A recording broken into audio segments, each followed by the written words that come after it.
অ' মহাৰাণী, তই হপাই ইয়াতে সোমাই আছ।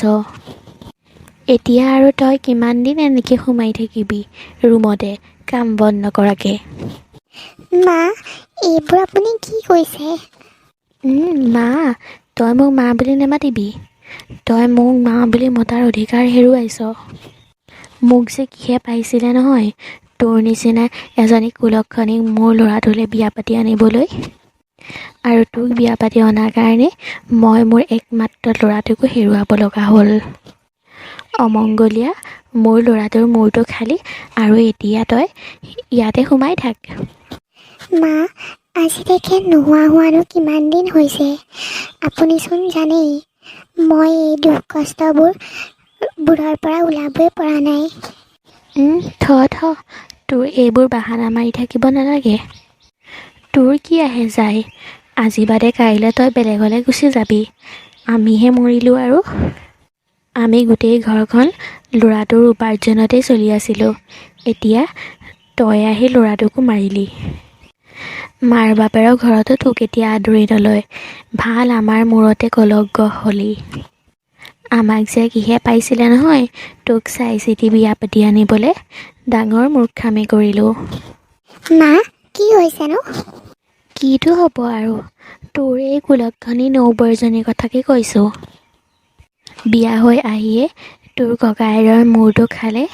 এতিয়া আৰু আমাৰ বোজা হৈ এইখন ঘৰতে থাকিব আৰু। তাকো আৰু কাম বন নকৰাকৈ ৰুমটোতে সোমাই থাকে। নাজানো আৰু এইজনী কুলক্ষণী আমাৰ ঘৰলৈ ক'ৰ পৰা আহিলে। আমাৰ গোটেই ঘৰখন ধ্বংস কৰি দিলে। ভণ্টি, তুমিও মোক তেনেকৈ কৈছা। তুমিতো অন্ততঃ মোক বুজি পাব লাগিছিলে। মই কি বুজি পাব লাগে? এইখন ঘৰলৈতে মোক আপোনালোকেই চাই চিতি বিয়া পাতি আনিছিলে। মইতো নিজেই অহা নাছিলোঁ। সেইটোৱেই আমাৰ ভুল হ'ল। হয়তো তোক বিয়া পাতি আনিবই নালাগিছিলে। সেইবাবে চাগে আমি দাদাক হেৰুৱাব লগা হ'ল। তাই কি লেকচাৰ নুশুনিবি, আমাৰ মুখে মুখে উত্তৰ দিয়ে। মা, তুমি কৈ দিয়া, তেওঁ এইখন ঘৰত এনেই শুই বহি থাকিলেই নহ'ব। ঘৰৰ কাম বন কৰাৰ উপৰিও কিবা এটা উপাৰ্জন কৰক। নহ'লে আমি কেনেকৈ চলিম? দেউতাৰ পইচাকেইটাই দিয়ে চলিব নোৱাৰি নহয়। তাতে মোৰ ইমানেই খৰচ বেছি। গতিকে এইজনীকে ইনকাম কৰিবলৈ দিয়া। হয়, তই ঠিকেই কৈছ। তই কেনেকৈ কি কৰ নাজানো, মুঠতে কাইলৈৰ পৰা ইনকাম কৰিবিগৈ তই। পইচা ঘটি আনি মোক দিবি, নহ'লে তই এইখন ঘৰৰ পৰা ওলাই যাবি। মা, এইবোৰ আপুনি কি কৈছে? মই এতিয়াই ঘপছে ক'ত ইনকাম কৰিমগৈ? মই কি চাকৰি পাম এতিয়াই? আৰু মোৰ এনেকুৱা এটা অৱস্থাত মই কেনেকৈ চাকৰি কৰিবলৈ যাম? আৰু মই ইয়াৰ পৰানো ওলাই গৈ ক'ত থাকিমগৈ? মই মোৰ নিজৰ ঘৰলৈও যাব নোৱাৰোঁ। নিজৰ ঘৰলৈ গ'লেও তাতো দাদা নবৌহঁতৰ মই অশান্তিৰ কাৰণ হ'মগৈ। সেইবোৰ আমি নাজানো। আমিও তোৰ বোজা সহ্য কৰি থাকিবলৈ নাই। তই মুঠতে পইচা ঘটি আনি আমাক দিবিহি, তেতিয়াহে তই ইয়াত থাকিব পাৰিবি। আৰু কাম কৰিবলৈ যোৱাৰ আগত ৰাতিপুৱা সমস্ত ঘৰৰ কাম কৰি থৈ যাবি। আৰু আহি পেলাই ৰাতি আকৌ কৰিবিহি ঘৰৰ কাম। মোৰ ল'ৰাটোৱে নাই যেতিয়া এতিয়া তোক এনেকৈ ৰাখি থকাৰ মোৰ কোনো প্ৰয়োজন নাই। অঁ, ঠিকেই কৈছা মা তুমি। যদি এইখন ঘৰত থাকিবলৈ ইচ্ছা আছে, তেতিয়াহ'লে মাৰ কথা আখৰে আখৰে পালন কৰিব লাগিব। মা, মই আহিছোঁ দেই। মোৰ লগৰ কেইটামানৰ লগত পাৰ্টি আছে। এয়া হৈছে পল্লৱী। পল্লৱী এইখন ঘৰলৈ বিয়া হৈ অহা 6 মাহমান হৈছিল। তাৰপিছতে এটা এক্সিডেণ্টত পল্লৱীৰ হাজবেণ্ড ৰূপকৰ মৃত্যু হয়। ৰূপকৰ আকস্মিক মৃত্যুৱে পল্লৱীৰ সকলো শেষ কৰি নিলে।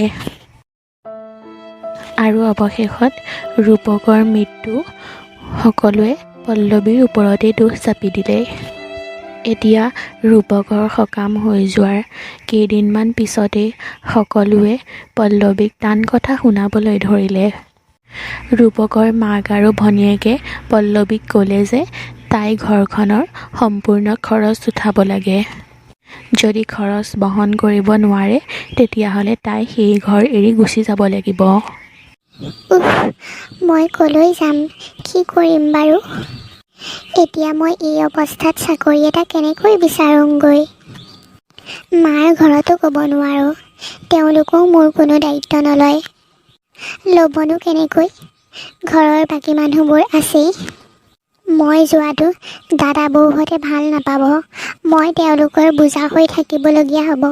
গতিকে মই তালৈ যাব নোৱাৰোঁ। হে ভগৱান, তুমি মোক কিয় এনেকুৱা কৰিলা বাৰু? মোৰ কি ভুল আছিল? মইতো সকলোৰে কথামতেই বিয়া হৈছিলোঁ।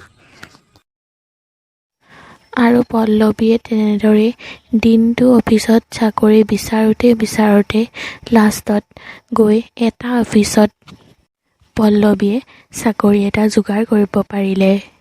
অফিচৰ বছজনো খুব ভাল আছিল। তেওঁ পল্লৱীৰ অৱস্থাটোৰ কথা বুজি পালে। পিছে আপোনাৰ এই অৱস্থাত চাকৰিটো কৰিবলৈ প্ৰব্লেম নহ'বনে? নাই, সেইবিলাক মই সকলো চম্ভালি ল'ম। কিন্তু মোক এতিয়া এটা চাকৰি খুবেই প্ৰয়োজন। ঠিক আছে বাৰু, আপুনি কোনো চিন্তা কৰিব নালাগে। আপোনাৰ যদি কিবা প্ৰব্লেম হয়, আপোনাৰ লগত এয়া ষ্টাফ আছে, আপুনি সুধিব পাৰিব। পাপৰি, তোমালোকে বাইদেউক সকলোবোৰ কথা ভালদৰে বুজাই দিবা। ঠিক আছে ছাৰ, আমি বাৰু সকলোবোৰ কথা ভালদৰে বুজাই দিম। বাইদেউ, আপুনি চিন্তাই কৰিব নালাগে। আমাৰ ছাৰ খুব ভাল। আমি এইটো অফিচত বহুত দিনৰ পৰা কাম কৰি আছোঁ। আমাৰ লগত কাম কৰি আপুনি একোৱে অসুবিধা নাপায়। আপোনালোকক বহুত ধন্যবাদ। আপোনালোক মোৰ বাবে ভগৱান সদৃশ। আজিৰ দিনত এনেকুৱা মানুহ পাবলৈ খুব টান। আপোনালোকে এইটো মোক ডাঙৰ উপকাৰ কৰিলে। হ'ব, একো নাই। আপুনি কাইলৈৰ পৰা আহি যাব। পিছে আপোনাক এটা ৰিকুৱেষ্ট কৰিব পাৰোঁ নেকি? হয় ছাৰ, কওকচোন। আপুনি যদি বেয়া নাপায়, কাইলৈৰ পৰা যেন অফিচ আহোঁতে এই বগা সাজযোৰ যেন পিন্ধি নাহে। হয় ছাৰ, আপুনি ঠিকেই কৈছে। ময়ো ক'ম বুলি ভাবিছিলোঁ বাইদেউক। স্বামীৰ মৃত্যু হ'ল বুলিয়ে এগৰাকী পত্নীয়ে যে বগা সাজেই পিন্ধিব লাগিব, সেইটো কোনো কথা নাই। বাইদেউ, আপুনি কাইলৈৰ পৰা এটা নতুন জীৱন উদযাপন কৰিব। গতিকে আপুনি অফিচলৈ ধুনীয়া হৈ আহিব, ৰঙীন হৈ আহিব। বাৰু, মই চেষ্টা কৰিম বাৰু। এইদৰে দিনবোৰ বাগৰি গ'ল। অফিচত সকলোৱে পল্লৱীৰ কামবোৰ ভাল পালে। এনেকুৱা এজন কৰ্মচাৰী নাই যিয়ে পল্লৱীক বেয়া পায়। লগতে তেওঁ কোম্পানীটোৰ বছৰো প্ৰিয় হ'বলৈ ধৰিলে। পল্লৱী অহাৰ পৰা তেওঁৰ কামবোৰ সকলোৱে ইমানেই ভাল পাবলৈ ধৰিলে যে লাষ্টত অফিচৰ বছে তেওঁক প্ৰমোশ্যন কৰি দিলে। লাহে লাহে পল্লৱী তেওঁলোকৰ অফিচৰ বছ অনিৰ্বাণৰ চকুত প্ৰিয় হ'বলৈ ধৰিলে। অৱশ্যে অনিৰ্বাণ খুব ভাল ল'ৰা। সেইটো তেওঁলোকৰ নিজৰেই কোম্পানী। অনিৰ্বাণৰ দেউতাক ঢুকোৱাৰ পিছত সেই সকলো কোম্পানীৰ মালিক হ'ল অনিৰ্বাণ। অনিৰ্বাণ যদিও ধনী মানুহৰ ল'ৰা, তথাপিতো তাৰ কোনো অহংকাৰ নাই। অনিৰ্বাণ আৰু মাক খুব ভাল মানুহ। অনিৰ্বাণৰ প্ৰথম দিনাৰে পৰা পল্লৱীক খুব ভাল লাগিবলৈ ধৰিলে। লাহে লাহে যেতিয়া পল্লৱীৰ স্বভাৱ চৰিত্ৰ কাম বনে অনিৰ্বাণক আৰু আকৰ্ষিত কৰিবলৈ ধৰিলে। আৰু এদিন অনিৰ্বাণে সকলোবোৰ কথা পল্লৱীক খুলি ক'লে। পল্লৱী, মই তোমাক মোৰ মনৰ কথাবোৰ খুলি ক'লোঁ। তুমি কেনেকুৱা পালা নাজানো, কিন্তু মই ভাবিলোঁ সঁচা কথাবোৰ কোৱাটো খুবেই জৰুৰী। অৱশ্যে এই ডিচিশ্যনটো সম্পূৰ্ণ তোমাৰ নিজৰ ডিচিশ্যন। মই তোমাক জোৰ নকৰোঁ। তুমি ইয়াত য়েছেই কোৱা বা নোৱেই কোৱা, তাত মোৰ একো ক'বলগীয়া নাই। যদি তোমাৰ ফালৰ পৰা ন' বুলিও কোৱা, তেতিয়াহ'লেও মোৰ কোনো আক্ষেপ নাই। তুমি মোৰ ইয়াতে ভালদৰে কাম কৰি থাকিব পাৰিবা। মই তোমাক একো বেয়া নকৰোঁ। ছাৰ, মই আগতেও কৈছোঁ, আপুনি বহুত ভাল মানুহ আৰু আজিও কওঁ, আপুনি সঁচাকৈ এজন ভাল মানুহ। আপোনাৰ নিচিনা মানুহ এই পৃথিৱীত খুবেই কম আছে। পিছে মই আপোনাৰ এই কথাটোত কেতিয়াও সন্মতি দিব নোৱাৰিম। মই হ'লো এজনী বিধৱা, গতিকে আপুনি মোক এই দৃষ্টিৰে নাচাব। মোৰ লগতে আপুনিও বদনামত পৰিব। আপুনি এজনী ভাল ছোৱালী বিয়া পাতক। আৰু মোৰ শুভকামনা সদায় আছে আপোনাৰ লগত। যদিও পল্লৱীয়ে অনিৰ্বাণৰ কথাত সন্মতি নজনালে তথাপিতো অনিৰ্বাণে পল্লৱীক একো বেয়া ব্যৱহাৰ নকৰিলে। বৰঞ্চ অনিৰ্বাণে এটা প্ৰতিশ্ৰুতিহে বিচাৰিলে। একো নাই পল্লৱী, মই বেয়া নাপাওঁ। সেইটো সকলোৰে নিজৰ নিজৰ কথা। পিছে মই তোমাক এটা বেলেগ কথাহে ৰিকুৱেষ্ট কৰিব বিচাৰোঁ এতিয়া। কওকচোন ছাৰ, মই যদি পাৰোঁ মই আপোনাৰ ৰিকুৱেষ্টটো ৰাখিম। আজিৰ পৰা যেন তুমি মোক ছাৰ বুলি নামাতা। আজিৰ পৰা তুমি মোক অনিৰ্বাণ বুলিয়ে মাতিবা। আমি সমবয়সীয়াই হ'ম। আৰু মই বিচাৰোঁ আমাৰ মাজত এটা ভাল বন্ধুত্ব গঢ় লৈ উঠক। তোমাক মই বিয়া পাতিব নোৱাৰোঁ কি হ'ল, বন্ধুত্বটো ৰাখিব পাৰিম নহয় জানো? নে তোমাৰ কিবা আপত্তি আছে? ঠিক আছে বাৰু, হ'ব ছাৰ। নহয় মানে অনিৰ্বাণ। পিছে মই তোমাৰ কথা মোৰ মাক কৈছোঁ আৰু এইখিনিও ক'ম বাৰু। পিছে তোমাক কিন্তু মায়ে এনেই এদিন চাবলৈ বিচাৰে। তুমি আমাৰ ঘৰলৈ যাব লাগিব দেই। যাম, কিয় নাযাম। আজি আপোনালোকৰ বাবে মই মোৰ জীৱনটো নতুনকৈ ঘূৰাই পাইছোঁ, গতিকে মই নিশ্চয় যাম এদিন। পিছে পল্লৱীক লৈ এতিয়াও পল্লৱীৰ শহুৰেকৰ পৰিয়াল সুখী নহয়। যদিও পল্লৱীৰ সমস্ত দৰমহা পইচা শাহুৱেক আৰু ননন্দৰ হাততেই জমা দিব লাগে, তথাপিতো যেন তেওঁলোকে নানান অত্যাচাৰ কৰে। সমস্ত ঘৰৰ বজাৰৰ পৰা আদি কৰি ঘৰৰ কাম পল্লৱীয়ে চম্ভালিব লাগে আৰু পইচাও পল্লৱীয়ে দিব লাগে। আৰু মাক আৰু পল্লৱীৰ ননন্দে সেইখিনি পইচা মস্তি কৰি উৰায়। ঐ জখিনী, মই মোৰ বাৰ্থডেৰ কাৰণে ড্ৰেছ ল'ব লাগে। তই মোক 20,000 টকা এটা দে। মই এতিয়া তোমাক 20,000 টকাটো ক'ৰ পৰা দিম? ক'ৰ পৰা দিবি মানে? তাই বিচাৰিছে যেতিয়া দে আকৌ। তই কিহৰ চাকৰি কৰিছ? তই যদি 20,000 টকাই দিব নোৱাৰ, তেতিয়াহ'লে তই চাকৰি কৰিবলৈ যাৱনে নে কাৰোবাৰ লগত লাইন মাৰিবলৈ যাৱ? যাই এদিন কোনোবা এটাৰ লগত মই ঘূৰি থকা দেখিছোঁ, আৰু মোৰ লগৰ ছোৱালীয়েও কৈছে নহয়। মা, ভণ্টি, তোমালোকে এইবোৰ কি কৈ আছা? মই সমস্ত পইচাবোৰ আনি দেখোন তোমালোকৰ হাততে দিওঁ। আৰু বহুত হ'ল আৰু। মই তোমালোকৰ কিমান কথা সহ্য কৰিম। তোমালোকে মোক আজিলৈকে ভাল দৃষ্টিৰে চাবই নোৱাৰিলা। ইচ্ছা কৰা হ'লে মই মোৰ পইচাকেইটাই চলি মই টাউনতে থাকিব পাৰিলোহেঁতেন এটা ভাড়াঘৰ লৈ। কিন্তু মই সেয়া নাই কৰা। আজি চাকৰি কৰাও মই এবছৰ হ'ল, কিন্তু মই সদায় আপোনালোকৰ লগতে থাকি এইখিনি দুখ কষ্টকে সহ্য কৰি আছোঁ। আৰু মই মোৰ সমস্ত পইচা আপোনালোকৰ হাতত জমা দিছোঁ। কিন্তু তাৰপিছতো আপোনালোকে মোক ভাল দৃষ্টিৰে আজিও চাব নোৱাৰিলে, নিজৰ জীয়ৰী বুলি ভাবিবই নোৱাৰিলে। তাইৰ মুখৰ কথা শুনাচোন। মা, মোৰ কিন্তু এইজনীক সহ্য হোৱা নাই দেই। মই এতিয়া এইজনীক দুচৰ মাৰি ঘৰৰ পৰা উলিয়াই দিম।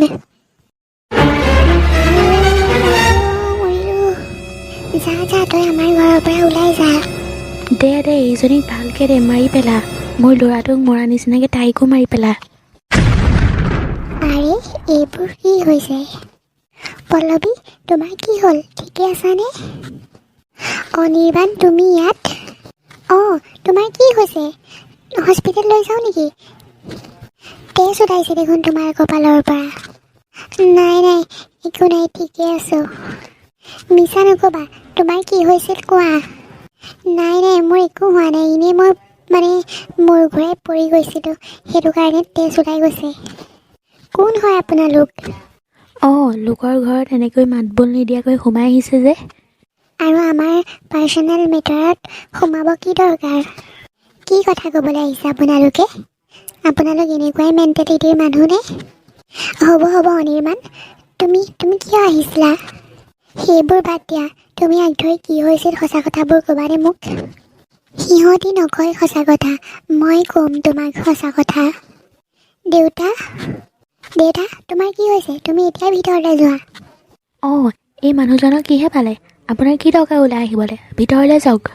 খুৰা, আপুনি মোক সঁচা কথাবোৰ কওক। আপুনি কালৈকো ভয় নকৰিব। নাই আজি মই কালৈকো ভয় নকৰোঁ। মই সকলোবোৰ কথা খুলি ক'ম। এই বোৱাৰীজনী ইয়াত বহুত অত্যাচাৰ সহ্য কৰিছে। পিছে মই তাই একোৱেই কৰিব নোৱাৰিলোঁ শহুৱেকটো হৈ, কাৰণ সেইখিনি ক্ষমতা মোৰ নাই। মই অতদিন মনে মনে থাকোঁতে মোৰ একো অধিকাৰেই নাইকিয়া হৈ গ'ল। দেউতা বোপা তোমাক কোন মই চিনি নাপাওঁ তথাপিতো তোমাক ভাল মানুহ যেনেই লাগিছে মোৰ বোৱাৰীজনীক তুমি ৰক্ষা কৰা মোৰ এই ঘৰখনৰ পৰা তাইক উদ্ধাৰ কৰা আৰু অঁ উদ্ধাৰ কৰক ভালেহে পাওঁ ইয়াৰ পৰা লৈ গ'লে কোনে নিব এই কুলক্ষণীজনীক আমাৰ লগতে থাকিব আমি আহিম আমি লৈ যাম পল্লৱীক মা আপুনি অঁ মহাৰাণীয়ে মানে মানুহ একেবাৰে হাতত ৰাখি থৈছে অঁ আমাক ফচাবলৈ তাই চাল দেখিছ নাই অনিৰ্বাণ মা আপোনালোক ইয়াৰ পৰা যাওকগৈ বেয়া নাপাব প্লিজ আপোনালোক যাওকগৈ নহয় বোৱাৰী এখেতসকল ভাল মানুহ তুমি এখেতসকলৰ লগতে যোৱা তুমি ইয়াত থাকিলে তুমি মৰি থাকিবা কোনোবা এদিনা পল্লৱী তুমি এতিয়া ভয় কৰি থকাৰ কোনো কাৰণ নাই আমি তোমাক লৈ যাম তুমি এইখন ঘৰত ইমান দুখ কষ্ট পাই আছা বুলি আমি কেতিয়াও গম পোৱা নাছিলোঁ তাকেইতো তুমি কেতিয়াও এইবোৰ কথা আমাৰ আগত নকলা সদায় তোমাক ঘৰৰ মানুহে বহুত মৰম কৰে বুলিহে কৈছিলা আপোনালোক ইমান অভদ্ৰ মানুহনে আপোনালোকৰ কাৰণে তাই ইমানখিনি কৰিছে তথাপিতো আপোনালোকে তাইক এনেকুৱা ব্যৱহাৰ কৰে আপোনালোক কোন হা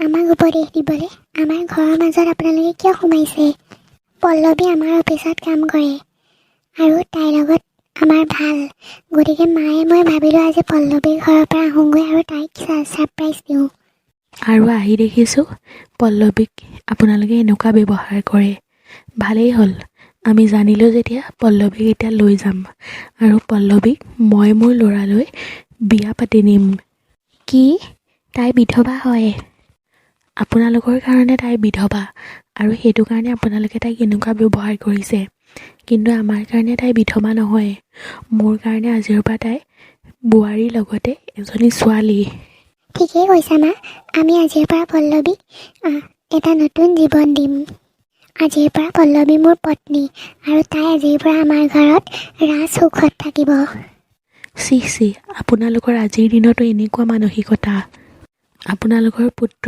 এক্সিডেণ্ট হৈ মৰিলে বুলিয়েই কি এতিয়া আপোনালোকে বোৱাৰীজনীক এনেকুৱা ব্যৱহাৰ কৰিছে তাকেই এওঁলোকৰ নিচিনা মানুহক পুলিচতে দিব লাগে মই পুলিচতে ফোন কৰোঁ নাই আপোনালোকে তেনেকুৱা নকৰিব আপোনালোকে প্লিজ তেনেকুৱা নকৰিব তেওঁলোকো নিজৰ পুত্ৰক হেৰাই পেলাই দুখত আছে সেইবাবে মোৰ লগত এনেকুৱা কৰে পল্লৱী হ'ব আৰু তুমি এতিয়া এওঁলোকৰ গুণ গোৱা বন্ধ কৰা আজি আমি নোপোৱাহেঁতেন তোমাক মাৰিয়ে পেলালেহেঁতেন হয় আপোনালোকে ঠিকেই কৈছে ইহঁতৰ হৈ ময়ে আপোনালোকৰ ওচৰত ক্ষমা বিচাৰিছোঁ আৰু মই অনুৰোধ কৰিছোঁ যাতে পল্লৱীক আপোনালোকে এটা নতুন জীৱন দিয়ে হেৰি আপুনি এইবোৰ কি কৈছে পাগল হ'ল নেকি আপুনি ইমান দিনে পাগল হৈ আছিলোঁ আজিৰ পৰা নহওঁ আজিৰ পৰা মই সুস্থ সবল মানুহ হ'ম আৰু এতিয়া মই তহঁতক কি অৱস্থা কৰোঁ তহঁতি চাবিচোন আপোনাক অশেষ ধন্যবাদ আপুনি আমাক সঁহাৰি জনোৱাৰ বাবে